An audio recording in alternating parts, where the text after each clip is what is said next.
Même les cracks ont des problèmes avec leur cours de topologie.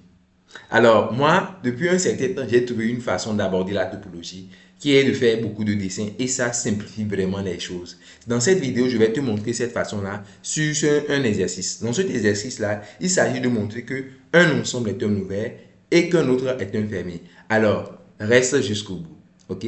Donc, essayez de voir. Dans l'exercice, il s'agit de quoi? On prend un point A qui est dans Rn. OK? Donc, on prend un point A. Je vais placer ce point. Donc, il y a un point A et il y a un réel qui est positif. On demande de donner les définitions d'un ouvert et d'un fermé de Rn. Bon, là, c'est juste une question de cours. Donc, ça, je vais le faire voilà, rapidement. Donc, c'est quoi justement un ouvert de Rn? Un ouvert, un ouvert dans Rn, c'est juste en fait une union de boules ouvertes. C'est simple. Ok, dans un espace métrique, ce qu'on appelle un ouvert, c'est une union de boules ouvertes. Je vais faire des petits dessins, vous allez voir. Donc moi, j'aime bien schématiser la chose comme ça, hein. Je vais mettre des pointillés pour dire ouvert. Donc je vais faire un truc par exemple comme ça, tu vois. Et souvent, je vais colorer à l'intérieur. Donc pour moi, c'est un ouvert quoi. Un ouvert, intuitivement, c'est comme si, voilà, les bords sont exclus. Okay? C'est comme un domaine, c'est comme un champ, mais voilà, les bords sont exclus. C'est pour ça que je mets les bords en pointillé. Et un ouvert toujours une union de boules ouvertes parce que vous pouvez, voilà, donc le recouvrir comme ça par, voilà, des boules ouvertes, voilà. Ainsi de suite, voilà, jusqu'à tout rempli. C'est ça un ouvert. Donc, un ouvert est une union de boules ouvertes. Et c'est quoi un fermé? Bah, un fermé, c'est juste le complémentaire d'un ouvert. Attention, il ne faut pas dire que un fermé, un fermé, c'est un ensemble qui n'est pas ouvert. C'est faux. Parce qu'il y a des ensembles qui ne sont ni ouverts ni fermés. Je visualise ça, vous allez voir. Regardez quand je fais quelque chose comme ceci. OK? Et après, voilà, je ferme ici. En fait, il y a une partie qui est ouverte, il y a une partie qui est fermée. Donc, l'ensemble total n'est ni ouvert ni fermé. OK? J'essaie que là, c'est compris. Alors, on va rentrer dans le vif du sujet. Donc, si on veut prendre l'ensemble E, l'ensemble E, c'est l'ensemble des points de Rn, l'ensemble des points X de Rn, tel que la distance de X à A est strictement supérieure à R. Donc, pour représenter l'ensemble E, c'est quoi? Donc, je fais, OK. Si je disais la distance de X à A est inférieure à R, je serais, voilà, dans un disque. OK, je serais dans un disque de rayon R, donc quelque chose comme ça. Euh, voilà. On sera dans quelque chose de ce genre. Donc, l'ensemble que je viens de représenter là, ça, c'est le disque de centre A, disons, et de rayon R. Là, c'est les points qui sont à une distance qui sont plus petits que le rayon. OK? Mais ce que nous, on veut, c'est le complémentaire. Donc, on va dire que ce que l'énoncé appelle E, c'est le complémentaire de cette boule. Donc, je vais faire un petit carré juste pour bien cadrer les choses. Comme ça. Hop là. Voilà, on va faire un petit carré comme ça. Donc, E, c'est le complémentaire de cette boule. OK? Donc, je vais écrire ça ici. E, c'est les points de Rn. C'est les points de Rn. OK, tel que la distance okay, de X à A est comment? Strictement plus grand que R. OK, donc ce que j'ai représenté, c'est le complémentaire de E. Le complémentaire de E, par contre, c'est l'ensemble des points de Rn tel que la distance de X à A est inférieure ou égale à R. Et ça, c'est une boule. C'est ce qu'on appelle la boule fermée de centre A et de rayon R. Nous avons la boule fermée de centre A et de rayon R. Donc, ce qui est en gris sur la figure, c'est le complémentaire de E. Et donc, E, c'est à l'extérieur donc, de ce complémentaire. N'est-ce pas? Ok, donc ça, c'est juste pour bien visualiser ce dont il s'agit. Donc, on veut montrer que l'ensemble E, ok, est un ouvert. Alors, pour montrer que l'ensemble E est un ouvert, vous allez montrer, vous pouvez utiliser la définition, vous pouvez montrer que c'est une union de boules ouvertes, ok? Ou bien, parce qu'il y a une autre caractérisation des ouverts. Si un ensemble est ouvert, alors sachez que, je donne un petit exemple pour que vous compreniez donc la caractérisation d'ouvert que je vais utiliser, ok? Donc, si vous avez vraiment un ensemble ouvert comme celui-ci, je fais quelque chose comme ça. OK? Quand vous y prenez un point, quand vous prenez un point qui est dans un ouvert, donc quand tu prends un point que je vais appeler peut-être X d'un ouvert, tu peux toujours dessiner une boule centrée sur ce point qui est inclus dans l'ensemble. C'est-à-dire, l'ensemble, je l'ai écrit en vert ici. Bon, je l'ai dessiné en vert, comme vous le voyez. Donc, quand je prends un point de ce domaine vert, vous allez voir que je peux toujours trouver une boule centrée sur le point, ok, qui reste encore dans le domaine vert. En fait, c'est valable parce que l'ensemble est ouvert. Si l'ensemble était fermé, ça ne serait pas possible.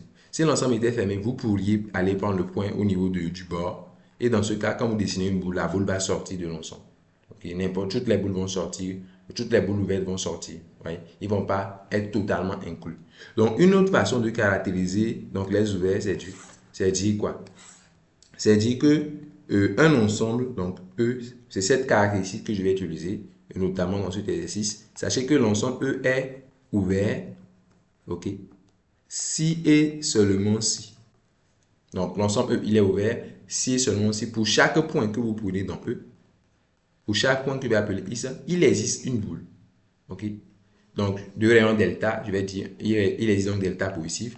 C'est que la boule de centre X est de rayon delta. Donc, il existe une boule centrée sur X et de rayon delta. Delta suffisamment petit qui est inclus dans E. Ok? Donc, vous pouvez caractériser les ouverts comme ça. Ok? On dit que E est voisinage de X. Voilà. On dit que, voilà. On dit que E, on dit qu'un ouvert est voisinage de chacun de ces points. C'est une autre façon de le dire. On dit qu'un ouvert est voisinage de chacun de ces points. C'est la façon dont on l'exprime. Voilà. Donc, c'est cette caractéristique-là que je vais utiliser. Alors, revenons-en ici. Donc, pour montrer que l'ensemble E est un ouvert, je vais utiliser cette caractéristique. Donc, je vais prendre un point X qui est dans E et je vais m'évertuer à trouver une boule ouverte qui est inclue dans E. Cette boule centrée sur le point en question. Ok? Alors, on y va. Donc, je prends un point X qui est dans E. Donc, un point X qui est dans E. Donc, je dois chercher à déterminer une boule. Voilà. La boule qui est encore inclue dans E. Donc, il ne va pas toucher, en fait, la boule fermée de centre A et de rayon R. Donc, je prends un point X qui est en dehors de la boule fermée. Je dois maintenant trouver une boule qui ne touche pas cette boule fermée, une boule ouverte. Alors, vous voyez qu'il ne faut pas que le rayon de cette boule ne dépasse pas. Il faut, quand vous visualisez, c'est là l'intérêt en fait des dessins. Celui qui ne fait pas un dessin, si vous voyez que ça sera chaud pour lui. Mais celui qui fait le dessin, carrément, il voit bien les choses. Il voit bien les choses. Vous allez voir tout de suite comment ça passe. Donc, déjà, je vais relier le point ici, le point A sur la figure comme ça. Je vais relier donc les deux points. Je vais me dire que la boule qu'il faut dessiner, son rayon ne doit pas dépasser cette distance sur la figure. Si je veux dessiner une boule centrée sur ici, si son rayon il est trop grand, ça risque de rentrer dans le cercle gris. Et donc, ce que je vais faire, c'est que je vais dire, OK, le rayon delta ne doit pas dépasser cette valeur. Ce que j'appelle delta, sa valeur maximale, ça doit correspondre à ça. Et dans ce cas, je vais conclure que la boule de centre ici de rayon delta va être inclue dans E. Parce qu'il ne va pas toucher la boule fermée. Donc maintenant, c'est ça qu'il faut. Une fois que tu comprends cette intuition, c'est cette intuition-là que tu vas traduire. C'est cette intuition que tu vas traduire pour pouvoir faire la démonstration. Voilà. Si vous ne faites pas ce genre de dessin, vous n'allez pas bien comprendre les choses en qualité. Alors, vous voyez sur la figure que delta correspond à quoi? Delta correspond à la distance de x à a, moins le rayon. Moins le rayon, parce que le rayon se retrouve encore ici. Est-ce que vous voyez ça? Donc, on va dire, à direction, on va dire, OK, posons, donc je vais dire, posons delta qui est égal, donc je prends toute la distance de x à a, et puis j'enlève le rayon dedans. Comme ça, je suis sûr que ça va correspondre à delta. Donc, posons delta égal à la distance de x à a, n'est-ce pas? Donc, on va poser delta égal à la distance de x à a, maintenant moins le rayon qui se retrouve de là, là. Moins le rayon. Intéressant. Donc, maintenant, ce qu'on va démontrer, c'est que la boule, de centre ici de long delta, bah, naturellement, la boule ouverte, donc, c'est ce qu'on va montrer. On va montrer que la boule ouverte de centre X et de rayon delta est incluse dans E, donc ne va pas toucher la boule fermée, donc est incluse dans E. Déjà, je vais faire remarquer que delta est un nombre positif. Pourquoi? Parce que comme X appartient à E, voyez, comme X appartient à E, par définition de E, remarquons que, ça c'est une remarque, c'est que comme X est un point qui est dans E, alors la distance de X à A est forcément plus grande que le rayon. Donc la distance de x à a est strictement supérieure à r, ce qui fait que distance de x à a moins r est strictement positif. Donc ce que j'ai appelé delta, c'est un réel positif, quoi. Vous savez que le rayon d'une boule doit être positif, donc je montre d'abord la positivité de delta. Donc, une fois que je sais que delta est positif, je vais montrer maintenant que la boule de centre ici de rayon delta, ok. Bon, je vais chercher à la dessiner cette boule-là, ok. Voilà, bon, donc quelque chose comme ça. Hein.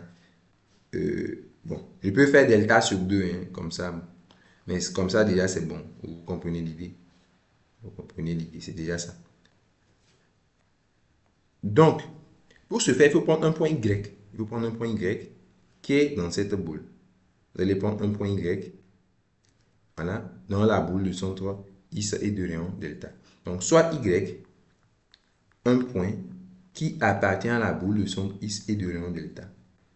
Donc, vous avez une sorte de triangle. Vous avez les points A, X et Y. C'est bon? Donc, j'ai le point A, j'ai le point X et j'ai le point Y.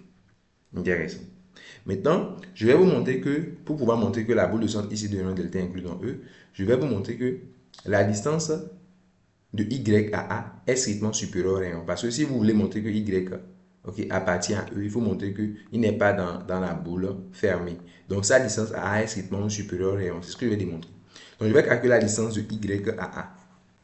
Alors, par inégalité triangulaire, vous pouvez dire que la distance de Y à A, par exemple, c'est une distance qui est supérieure ou égale à la distance de A à X moins la distance de X à Y. Vous allez vous dire que c'est quel genre d'inégalité triangulaire j'utilise. En fait, c'est simple. Ce que j'ai fait en réalité, ce que je viens de faire tout de suite, c'est quoi? C'est que vous appliquez l'inégalité triangulaire d'abord pour la distance de X à Y. Vous pouvez dire que la distance de X à Y est inférieure ou égale à. Donc, et là, vous introduisez par exemple le point A dedans. X à A plus distance de A à Y. Ça, c'est l'inégalité triangulaire. Et vous tirez dedans distance de A à Y, vous tirez ça. Donc, si vous tirez distance de A à Y, vous allez voir que ça sera supérieur ou égal à la distance de quoi? De X à Y moins la distance de A à X. Bon, ça, c'est pas exactement ce que je voulais avoir. Donc, pour avoir ce que je veux, au lieu de prendre la distance de X à Y ici, je vais prendre plutôt la distance de X à A. OK. Pour voir ce que je veux, je vais mettre distance de X à A qui est inférieure à la distance de X à Y. OK. Distance de X à Y. Vous introduisez Y. Quoi. Donc, distance de X à A est inférieure ou égale à la distance de X à Y plus la distance de A à Y. Et puis, vous tirez la distance de A à Y. Donc, la distance de A à Y est donc supérieure ou égale à la distance de X à Y. Est supérieure ou égale à la distance de X à A. N'est-ce pas? Ensuite, moins la distance de quoi? De X à Y. Moins la distance de X à Y. N'est-ce pas? Ok, donc c'est ce que j'ai écrit ici. Distance de A à Y et distance de Y à A, c'est la même chose. C'est supérieur ou égal à la distance de A à X moins distance de X à Y. Maintenant, distance de A à X moins distance de X à Y. Qu'est-ce que je pourrais dire par rapport à ça? Déjà, au niveau de la distance de X à Y, voilà. Au niveau de la distance de X à Y, on sait que c'est plus petit que combien? La distance de X à Y, puisque Y appartient à la boule de centre ici de rayon delta. Donc, vous savez que la distance de X à Y ne peut pas dépasser le rayon delta. Ok, donc ici, vous pouvez dire que immédiatement, la distance de X à Y est strictement inférieure à delta. Ouais. Donc, maintenant, comme c'est strictement inférieur à delta, son opposé est comment? Okay, donc, je vais aller utiliser ça. Or, je sais que la distance de X à Y est strictement inférieure à delta. Ce qui veut dire que quand je prends son opposé, moins distance de X à Y, c'est strictement supérieur à moins delta. Et donc, quand j'ajoute de part et d'autre la distance de A à X, j'ai distance de A à X moins distance de X à Y qui est strictement supérieure à distance de A à X moins delta. Maintenant, on peut faire la distance de A à X moins delta. Vous appliquez la définition de delta. Delta, c'est quoi? C'est la distance de X à A moins R.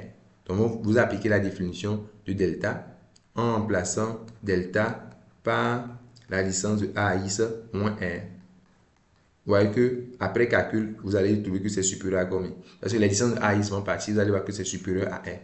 Donc, ce que je viens de démontrer, c'est que la distance de A à X moins la distance de X à Y est supérieure au rayon R. Vous voyez?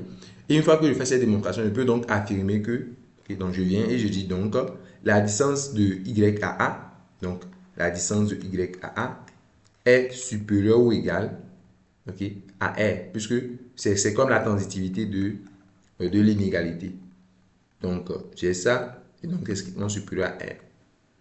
Donc, ce que je viens de démontrer, c'est que comme la distance de y à a est supérieure ou égale à r, alors y aussi appartient à e par définition de e.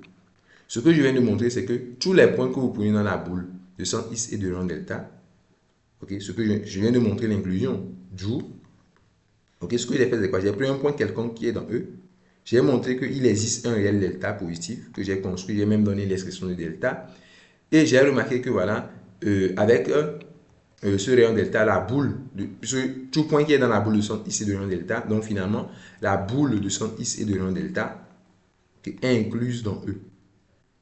Ok?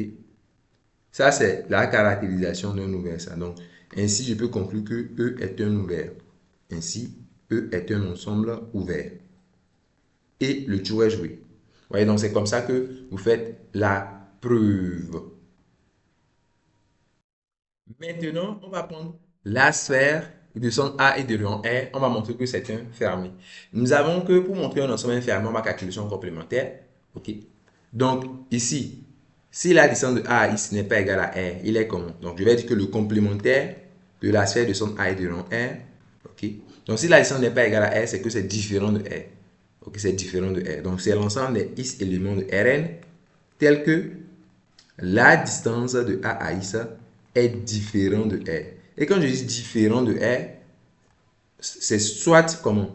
C'est soit inférieur strictement à R, donc distance de A à X est soit strictement inférieur à R, ok? Donc on a ça, union, ou bien soit c'est quoi? Soit c'est strictement supérieur à R, voilà. Or, le premier, c'est la boule ouverte. Le premier correspond à la boule ouverte de son A et de rond R, c'est-à-dire l'ensemble des points X de Rn, tel que la distance de AX est strictement inférieure à R, c'est la boule ouverte de son A et de rond R. Et le deuxième correspond à l'ensemble E, ok? L'ensemble E, c'est-à-dire l'ensemble des points de Rn, tel que la distance de X à A est strictement supérieure à R. Donc, vous voyez que le complémentaire de votre sphère, ok, est un ouvert. Pourquoi c'est un ouvert? Parce que c'est une union de deux ouverts. La boule de centre A et de rond R est ouverte. Okay. Eux aussi, vous avez montré précédemment que c'est un ouvert.